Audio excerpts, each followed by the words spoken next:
You know who I am? Anything you say. Anything you say. It's official.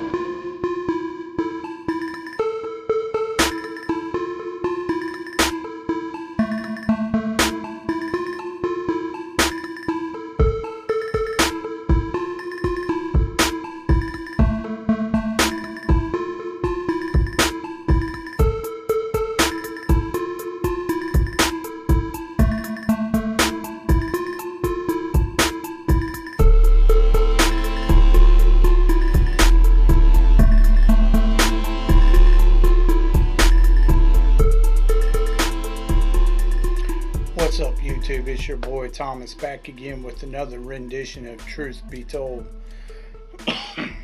Now this week,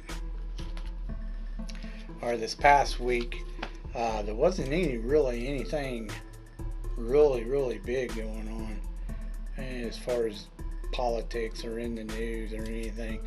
Nothing new on the Hollywood front. They're still talking about, FF4 coming out, which I'll watch, but it's already going to fail with all the the politics that's been introduced into it.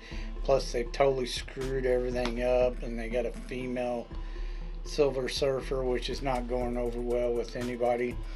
The Superman thing, everybody wants this Superman movie to be good, but everybody knows it's not going to be good, so they're worried with that one. And then I don't even want to get started on the whole Ironheart replacement for Iron Man BS crap. Nobody's going to watch that. I'm not watching it. Anyways, I didn't even watch Echo. I could care less about that feminism crap. But anyways, so as I've said before, even if you don't watch the channel regularly, and you've only seen a couple videos, or you don't watch it at all, it only takes 2 seconds to hit that subscribe button. It doesn't affect you or your channel whatsoever. It just helps this channel grow. So please subscribe. Also, I have another channel. It's called Easy Does It. The link is in the About section. Check it out if you like gaming vlogs and reviews and reactions to other YouTube channels. Okay. Again, subscribe. As I've stated before, I've got a lot of stuff coming down the pipeline. Like, I'm starting to get a little backed up. But I don't want to do too much at one time. So I'm trying to get through it all. I have started on a couple of the spin-offs of The Walking Dead. I just got done watching We're the Ones Who Live or whatever. And I started the Daryl Dixon thing, and there's a couple more I kind of want to watch, like was it Hidden City or some crap like that. It has Negan and what's her face in it. And then I do want to watch Fear the Walking Dead too, because Morgan is supposed to be looking for Rick in that one. So like I said, there's a couple spin-offs I do want to other spin-offs I want to watch, but I'm working on the Daryl Dixon right now. I'm working on a couple others. Plus, like I said, I've got a lot coming down the pipeline, and this one I want to get to talking about what I really want to talk to you about this week. I'm still working on the Monsters Anthology series. With the anthology series, I'm going to have to do some that are like individually, because when you do an anthology series, each episode is a different story, so it's not all the same. So I can't do like a whole season and talk about one particular show because it's not the same story. So we're going to finish off season 2 this round, and then I got one more season of Monsters to get through. So we're going through 17 through 24 of season 2. 17 is One Wolf's Family, and this has Jerry Stiller in it as the daddy. Basically, you have a family of wolves, the mother, the father, and then the daughter. Now, the daughter is she's in love with a different type of were creature, a were hyena, and apparently the werewolves don't get along with other were creatures, especially the hyenas. And it's kind of like a comedy type thing. Jerry's character is like throwing a fit about her hooking up with or wanting to marry this were hyena. Well, the were hyena, he figures out a way to bypass all that crap by basically killing their nosy neighbor and them having lunch. The nosy neighbor. And that's that episode. It was goofy. It was goofy as hell. The next one is called The Offering. And this one was really weird. This guy, he's got cancer and he's in a hospital. And he sees these weird looking creatures. He even thinks his doctor's part of him. They're sticking like larva creature, like slugs, into cancer victims, including his mother, who's also there with cancer. He goes ballistic and starts killing them all and saves his mama, supposedly, and that's the end of the episode.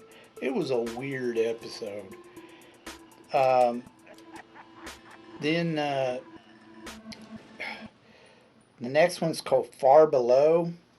And basically you have a guy who comes in, he's new on the job. He's like security or whatever. Apparently there's the guy who's running the place, the underground subway area that he's in, some section or whatever. They don't talk about it because he's protecting the city from these, I don't know, they're like Bigfoot, Yeti, white abominable snowman creatures that want to eat humans. And him and the guys that he gets to help him out down there, they kill him off and keep him from the city. Strange episode, really weird. The next one is called Microminds, and this one was actually kind of cool. I liked the idea. So a woman scientist she's an assistant to this other guy who's a top scientist, and she's playing with the radio trying to get alien transmissions or whatever, messages from space. She starts receiving messages, but they're not from space. They're from their AC unit that's got full of water or whatever, and their microorganisms somehow are connected to I don't know, like some part of the electrical outlet that's able to register on the radio. It's weird how that works, but anyways, they decide to help them out. Well, come to find out, there's 2 different species of bioorganisms in the water, and they're fighting it out, and one of them dominates the other one, and they want to come out and take over our world. So it's really strange. Then you got Refugee. Basically, this guy, he helps get spies out of countries. He goes on one last mission, but the mission is basically he was lied to. It's not about trying to get the spy out. This woman, she makes a contract with the devil, and then he's got to try to help protect her from the demons collecting on it. She sacrifices him to get out of it. And then the next one's called The Gift. This kid, he gets kidnapped. Well, they run across this creature that they put him in the cellar with, that was living on the ground or something. Come to find out, it's a guy who was given shapeshifter abilities and some telepathy. He ends up turning around. He gets killed, and he ends up turning around, giving this ability to the boy. He's like hundreds of years old, by the way. He gives this gift to the boy because he's dying. And then the boy, he takes it out on his kidnappers. The next one is called The Bargain. Now, this is a story I've seen 100 times in several different, anthology series. This woman, she's really into this guy who comes into her bookshop every day. And he's ordering books all the time. Well, she finds this ad in this paper where she can buy this magical mask and it'll make her pretty. She thinks it'll make it to where he'll notice her. And he does. But then, I don't know, she's not the bookstore owner anymore. She looks completely different. And the woman who sold her the mask took her place as the bookstore owner. And that's the one he thinks is the bookstore owner. So she basically took her life and her boyfriend, and then tells her, go sell the mask to somebody else.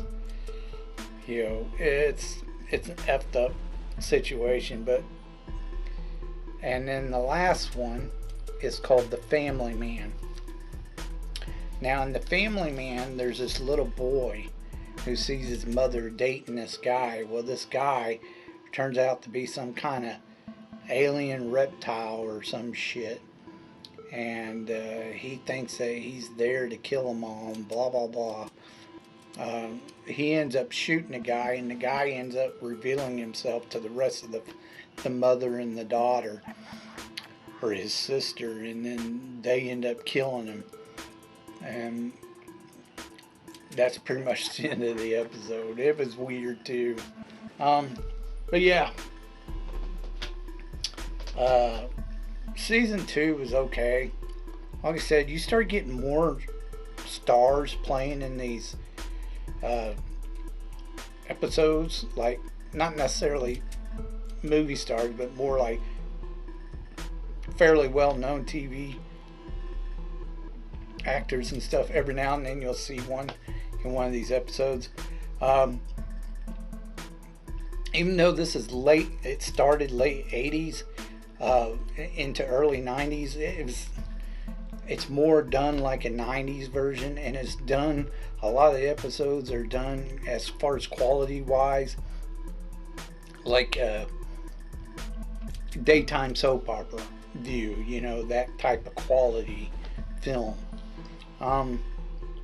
They're cheesy, they're goofy, but it's okay. It's a good cheese. There's bad cheese, like after 2000, all the shows got really bad cheese. Anything before that's fairly decent cheese. It's more like an 80s, early 90s cheese, and that's decent. This round was okay. It wasn't bad. You had some really questionable episodes. You always do. I give thumbs up, thumbs down. Check it out if you want. Um, let's get on to your B movie reviews.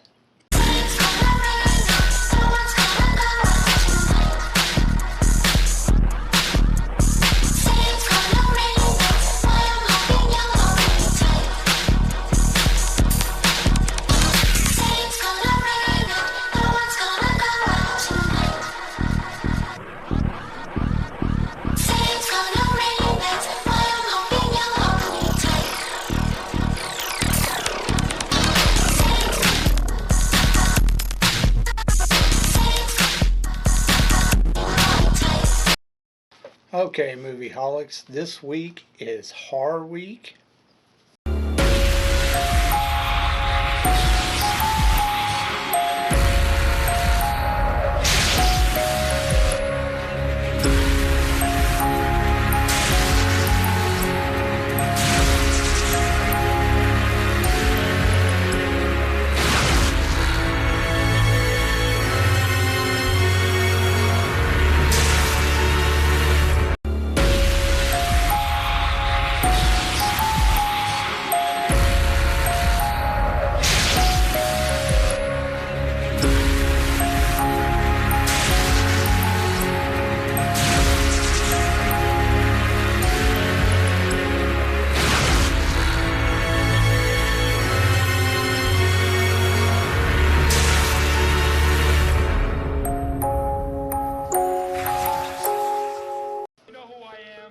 And went with a couple older flicks. The first one is an Italian film, though it may look American, it's not. It's called Primal Rage, and it was done in 1988. There's no box office numbers for this. It starred Patrick Lowe and Cheryl Hart. I guess that's how you pronounce her name. Anyways, the story goes, there's this scientist, he's working on an experimental type of drug that will, it's supposed to reduce violent tendencies and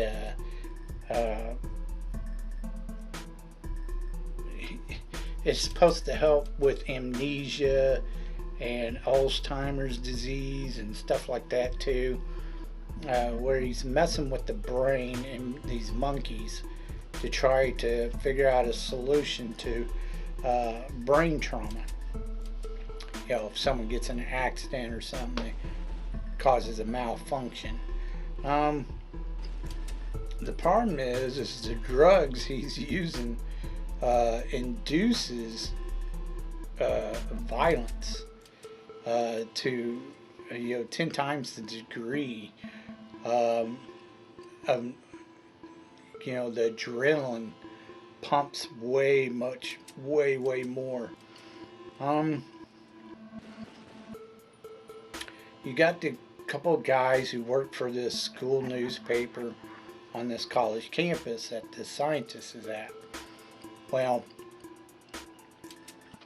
one of them thinks it's like an idiot. He thinks it'd be cool to break in there and take pictures and release the monkey, which he does, but the monkey ends up biting the shit out of him, and then it ends up getting killed, ran over, instead of spreading whatever this rage virus, which is long before 28 days that they've done this, calling it a rage virus. If you know the movie's 28 days and was it 28 weeks later, now they're doing, was it 28 years later, whatever the hell it's called, they're doing a third one. I'm actually looking forward to watching that one. But anyways, so the kid, he ends up spreading it to this girl and she gets it, and then she ends up spreading it to these guys who basically try to gang grape her, and they get it too. So it starts to spread. The other guy, who was his best friend, he ends up killing him. The newspaper boys, and then the girl that got infected was the roommate of his girlfriend, and he ends up killing her too. Well, he doesn't kill her. The guys she infected, they end up killing her. But then he ends up killing all three of the guys that tried to grape her, who got it from her. But anyways, it was crazy. And then at the very end, you see the girlfriend and the journalist kid. They're leaving. They're moving. They're packing their crap and they're getting out. And the scientist guy, he got infected by the roommate girl, and he shows up and tries to kill him, but he ends up killing him instead. And that's pretty much the end of the movie. It was okay. It wasn't horrible. It wasn't that great. It was kind of boring, but you know, I don't know. Like, instead of like in 28 days where the disease goes nuts, it gets spread all over the place. In this one, they ended up containing it before it spread.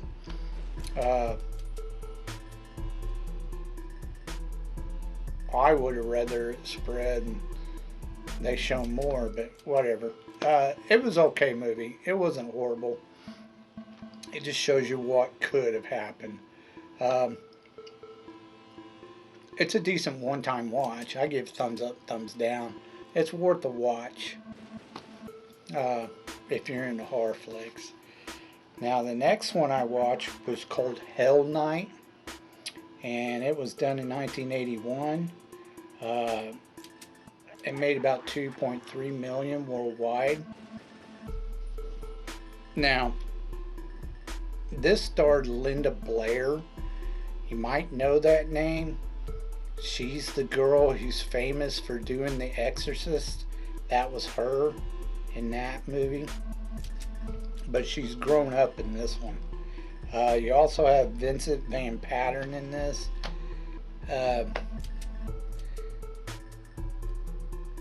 Basically, there's 4 pledges to this Ivy League fraternity or whatever, and what they do is they take their pledges and they stick them in this old castle that's owned by the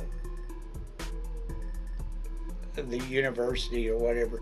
Their I forget what you call that, their house or whatever, campus house.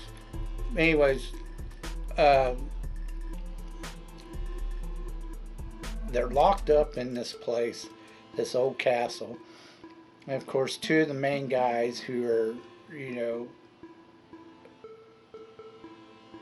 part of the house, the university house, the varsity house, they rigged the place up, for like try to scare people, scare the pledges. Well, it doesn't go over so well. At the very beginning of the movie, the president of the varsity house, he tells everybody about this,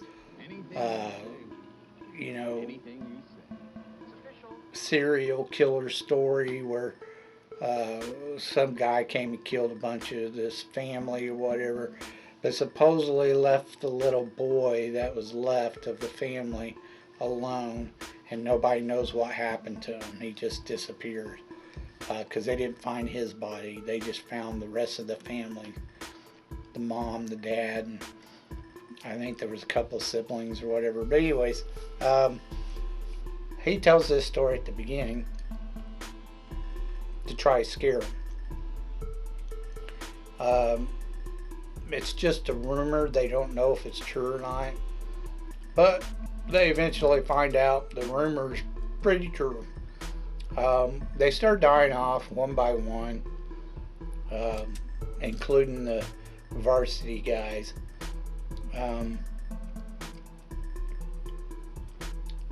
The only two that are left alive is towards the end is Linda Blair and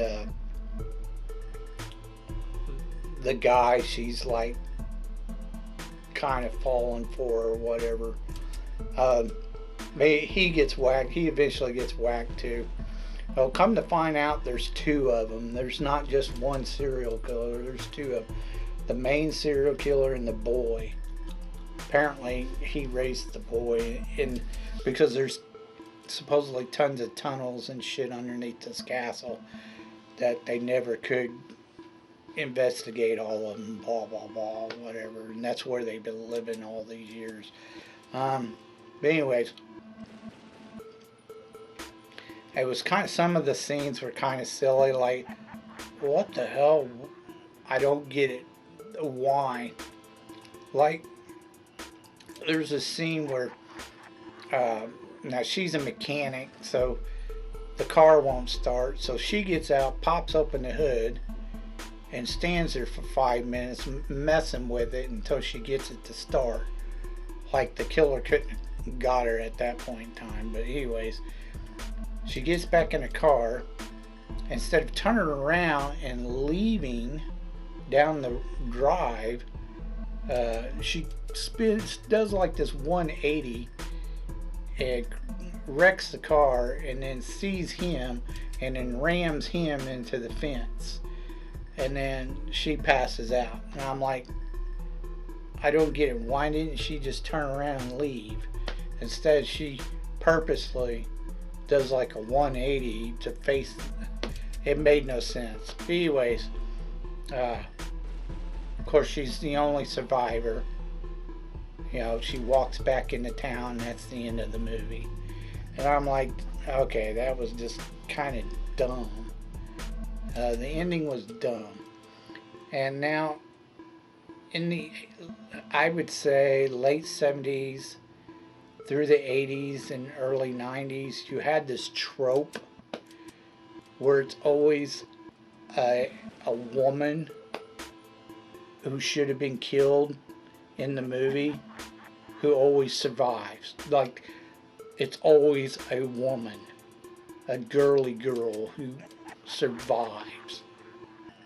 You know, every time. It's just, I didn't pay much attention back then when I was a kid, but now I'm just like, you're right. It's like every single movie from like the late 70s, early, you know, through the 80s and early 90s. It's always a female in a horror movie that survives at the very end. It's never a guy. It's just ridiculous. But anyway, I know she got famous because she did The Exorcist, but honestly, Linda Blair wasn't really that great of an actor. She's okay, but she wasn't that great.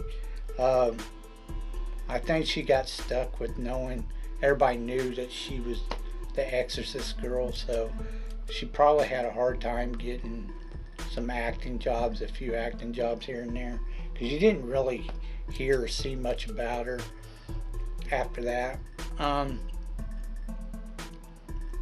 And they made her where they tried to make her look like she's like this really hot chick, and she just wasn't. She was barely average as far as I'm concerned. She's okay looking. She's not ugly, but she's not really good looking either. The movie overall, though, I mean, it was okay. Wasn't horrible. Maybe worth a one-time watch. Check it out if you want, but it's a story that's been done before. I give it a thumbs up, thumbs down. Wasn't horrible. Wasn't great either. You know, just it's all right. Okay. So that's all I have for you this week. If you can think of any B-rated, underrated movies you think I never even heard of, leave your suggestions down in the comment section down below. I'll get to reviewing them as soon as I can. If you could have any thoughts about what I talked about earlier in the video, please leave your thoughts down in the comment section down below. I'd love to hear from you. So until next time, I thank you for watching. I told you to be told the truth, and you've just been told.